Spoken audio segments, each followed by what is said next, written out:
ডেবরার বিধায়ক প্রাক্তন পুলিশ কর্তা, তিনি একজন অত্যন্ত সাম্প্রদায়িক মনোভাবের লোক বলে আমরা জানি, এবং তিনি কার্তিক মহারাজের পদ্ম পুরস্কার পাওয়াটা মেনে নেবেন না, পছন্দ করবেন না, এটা অত্যন্ত স্বাভাবিক বলে আমরা জানি, এবং সেই জন্য তার কাছ থেকে এর থেকে বেশি কিছু আশা করি না।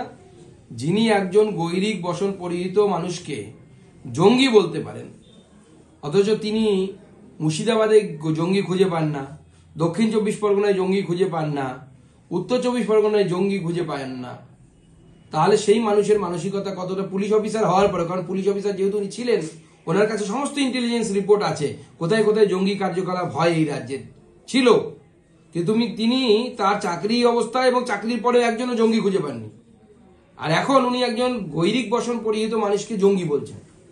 তো এই ধরনের মানুষের কাছ থেকে এর থেকে বেশি কিছু আশা করা যায় না। বাংলার সাধারণ হিন্দুরা এবং অনেকেই, হিন্দু বাদ দিয়েও, তারাও আনন্দিত কার্তিক মহারাজ পদ্ম পুরস্কার পাওয়াতে। আমার সাথে তার কথা হয়েছে কালকে রাত্রেই, তাকে আমি অভিনন্দন জানিয়েছি।